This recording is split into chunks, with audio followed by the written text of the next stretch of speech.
Well, hi, Joan Blades. I have a few questions for you, but you can say anything you want, address any topic you want. But I talk with corporations a lot about social networking and the power of getting together.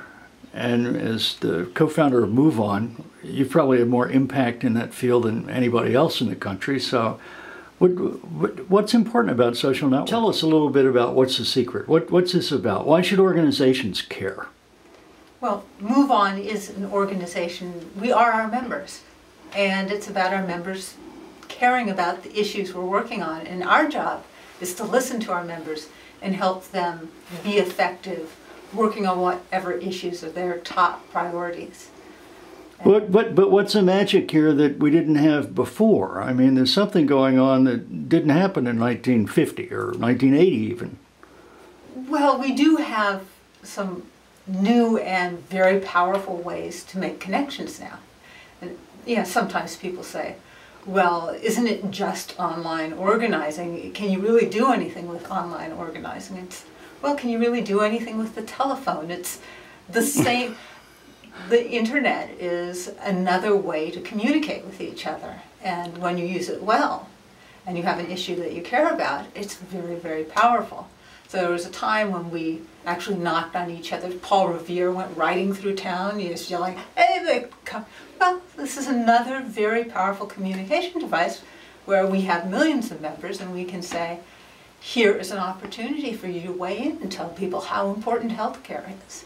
Here's an opportunity for you to say, I don't want money influencing how we elect people. We want it to be, people-powered. When corporate interests outweigh our interests, this upsets us. Now, some people are afraid, some people in organizations are afraid to sort of stick their toe in the water for fear of what I really want to have happen, usually it's going viral. What was it like to have MoveOn go from sort of kitchen table to national phenomenon? It was a shock. I mean, it was an accident, frankly. I mean, in the sense that in '98, it was a one-sentence petition that was Congress must immediately censure the president and move on to pressing issues facing the nation. And that was a statement that you could be a Democrat, Republican, Green Party, Libertarian, you name it. It was a very common sense, let's get back to business. That just got passed on in a wild manner. We sent it out to under 100 of our friends and family.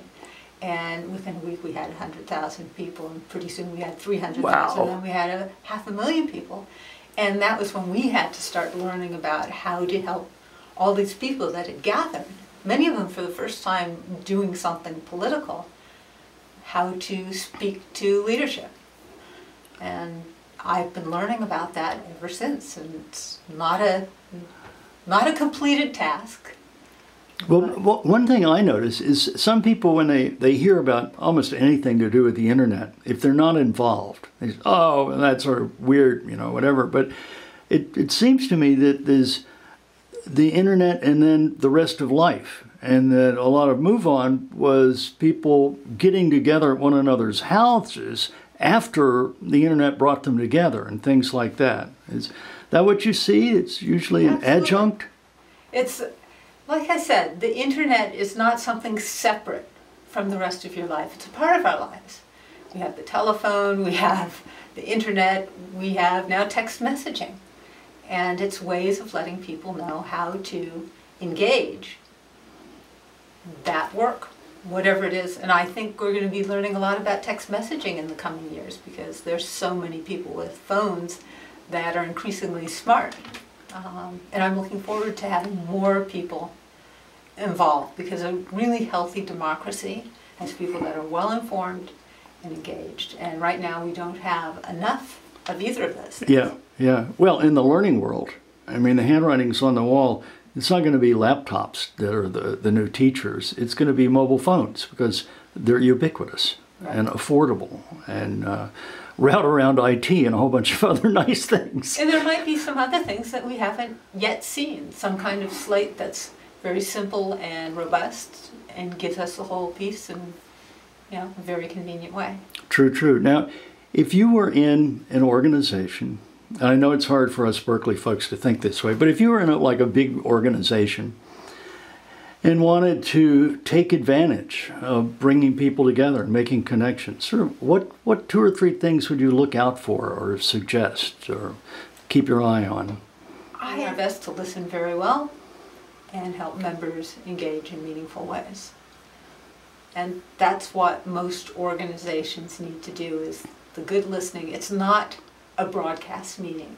It's a two-way medium. And if you treat it as just broadcast, you're only going to get a fraction of the potential benefit. Wonderful. Push and pull. Yeah. All right. Well, Joan, thank you very much. Thank you for asking.